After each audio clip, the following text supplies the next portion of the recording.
virtud. Quiero que en este día yo pueda encontrar la virtud en todo lo que yo haga y en todo lo que yo vea. Y miremos cómo nuestra vida empieza a cambiar, ¿verdad, hermanos? Veamos cómo de repente todo cambia a nuestro alrededor, absolutamente todo. Cuando yo solo busco aquello que es virtuoso, cuando yo actúo de manera virtuosa, cuando no estoy dispuesto a vender mi conciencia, a ceder, a transarme, sino que solo deseo lo bueno, lo puro, lo digno de alabanza. Es lo único que quiero.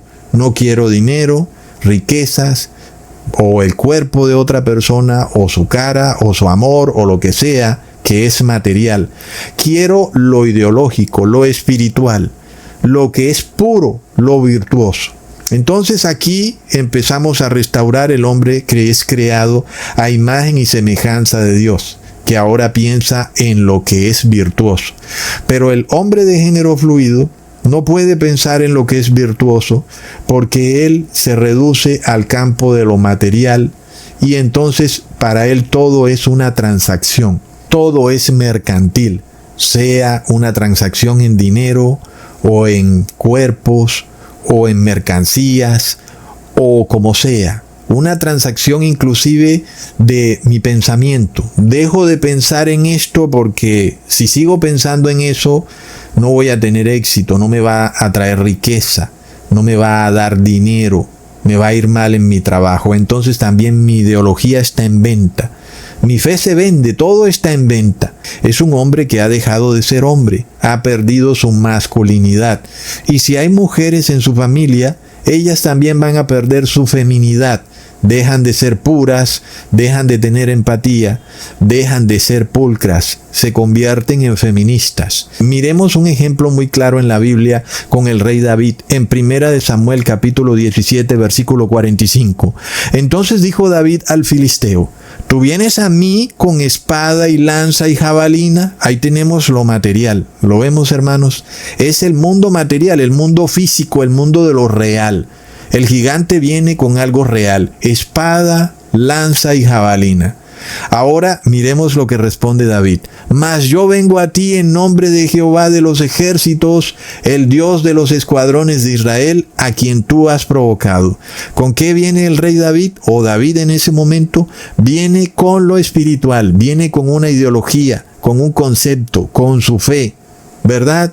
Y esa fe se impone sobre lo material. Aunque aquí podemos ver claramente que ante una lógica materialista, como que uno diría: ¿qué hablas, David? Este tipo, míralo, es gigante, tiene una espada del tamaño de la rueda de un telar. ¿Qué haces? ¿Estás loco? Mira su jabalina, su escudo, su lanza. Es el hombre que se enfoca en lo material, es un hombre fluido. ¿Lo vemos? Pero el rey David era un verdadero hombre conquistador, un hombre de verdad masculino. ¿Y cómo era ese hombre masculino? Porque su ideología estaba por encima de lo material. Y uno pudiera pensar: no es posible que esto sea de esta manera, que el hecho de que mi ideología esté por encima de lo material me dé masculinidad, y si yo invierto esas cosas me vuelva femenino. Pero es precisamente así. Parece que es algo que no pudiera hacerlo, pero sí lo es, hermanos. Y yo doy prueba de todo lo que digo, ¿verdad? No solo esto aplica para el hombre, sino que aplica también para la mujer, como ya lo he explicado. La mujer que deja de ser virtuosa, que deja de tener empatía, es la mujer que se vuelve feminista, empieza a generar en ella energía masculina, se vuelve calculadora, se vuelve fría. ¿Qué pasa con una mujer calculadora? Que es una energía masculina, pero manifestada a través de una mujer. Entonces, ¿qué pasa? Evidentemente ella ve lo obvio: un gigante mucho más grande que David, con una espada mucho más grande y pesada, con una lanza y con una jabalina, totalmente armado hasta los dientes. Cualquier persona que aplica el cálculo se da cuenta de que el rey David o David está loco. Una mujer que se ha vuelto fría y calculadora fracasa también en esta situación. Le dirá tal vez a su esposo: no hagas eso, estás loco, no te das cuenta que este gigante es más poderoso que tú. ¿Qué haces? Eres un loco. Es lo que hará una mujer feminista, fría y calculadora. Pero si es una mujer de Dios, femenina, que su ideología está por encima de lo material, le dirá: si Dios está contigo, tú vencerás y nadie se te podrá oponer, no importa quién sea. Ve y enfrenta a ese gigante.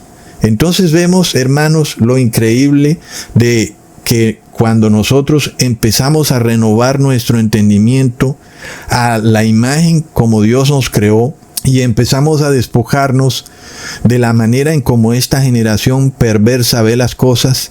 Si el rey David se hubiera enfocado en lo práctico, en lo material, en lo transaccional, entonces nunca hubiera luchado contra ese gigante. Pero en la mente de David estaba primero su ideología. Él pensaba: pero un momentico, y está pensando de manera racional como hombre, pero en el ámbito de lo ideológico. No está pensando de manera racional en el ámbito de lo material, sino en el ámbito de lo ideológico.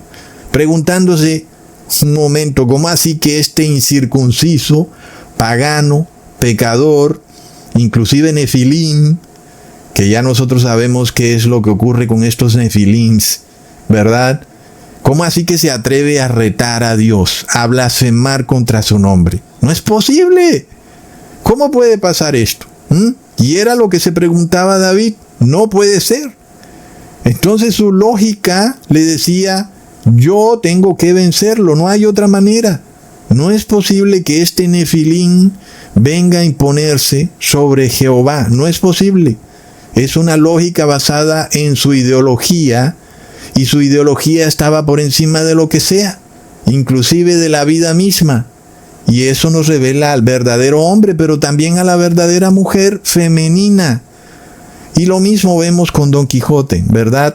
Miremos algo curioso, que una vez Don Quijote fue derrotado en una de sus batallas, y como que él volvió un poco a la realidad materialista. Como que de repente cuando sufre esa herida se da cuenta: ¿qué hago? Estoy luchando contra un molino de viento. Obviamente voy a perder. Entonces empezó a enfocarse en una realidad materialista y abandonó su idealismo, ¿verdad? Y es como lo que nos puede pasar a nosotros cuando vemos el devenir del mundo. Como que el mundo es imparable, incorregible, y tú pudieras decir: esto no tiene sentido, ¿sabes? Este mundo no puede corregirse, aquí no hay manera de hacer nada, porque el mundo será siempre como es, imparable en su locura, en su desenfreno. Y tú puede que digas: ¿para qué hago lo que hago? No sirve de nada. Y es como una especie de derrota, ¿verdad? Algo así vivió el Quijote cuando se dio cuenta que su lucha era como infructuosa. Y luego, ¿qué ocurrió? Que de repente el Quijote pasó de ser ese varón conquistador a mostrar un poco ese varón de la próxima generación, de la generación X, el varón herido, el varón que ha recibido un golpe y como que queda sentado ahí, como que de repente eso lo hace despojarse de su ideología. Y ese es un concepto supremamente importante que ya lo hemos visto. El control basado en el choque, ¿verdad? O lo que hemos llamado el MK Ultra. Cuando una situación dura es impuesta sobre nosotros y como que nos hace preguntarnos: ¿qué estoy haciendo? ¿Por qué yo estoy tratando de llevar adelante algo en lo que nadie cree? A nadie le importa esto, el mundo va en una dirección totalmente opuesta a la que voy yo, y mira el problema que se me ha sobrevenido, ¿verdad? Como que el Quijote queda sentado de repente y no puede levantarse nuevamente, y se da cuenta que es un simple hombre pequeñito en contra de un gran molino de viento. Y luego, cuando él se olvida de su ideología, como que todo su mundo se colapsa y todo se vuelve real. Todo ese materialismo como que lo abraza. Esa mujer que era Dulcinea parece que ya no era tan pura y virtuosa como él pensaba. Ahora la ve como una campesina. De manera que todo colapsa y eso lo lleva a su muerte. Curiosamente, ¿verdad? Finalmente, aquello que era la razón de su vida, pues se va para siempre y ya no le queda ninguna otra razón para vivir y muere. Es algo que ocurre también frecuentemente con algunas personas que basan su vida en lo material, por ejemplo, en crear una empresa, y llevan toda su vida creando una empresa durante 20 o 30 años y de repente esa empresa quiebra. Entonces esas personas piensan que ya no tienen una razón para vivir y de verdad que mueren. De repente se deterioran en su salud y mueren. Y esto ocurre porque se basan no en su fe, en su ideología, sino en lo que pueden tocar, en lo material, en aquello que los rodea físicamente. Y es por eso que vemos que el Quijote nunca murió en una guerra, ¿verdad? Y aunque obviamente siempre salía como un poco golpeado de sus batallas en contra de los molinos de viento, esos dolores para él no eran nada, porque su ideología siempre tenía un puesto muy superior en su mente. En el momento en que el Quijote es derrotado moral e ideológicamente, pues ahí es cuando llega a su fin. Es bastante interesante. El materialismo lo abraza, la realidad. Él permite que la realidad venza su fe. En ese momento muere. Su masculinidad también se extingue. Y luego también viene la pérdida de feminidad de Dulcinea.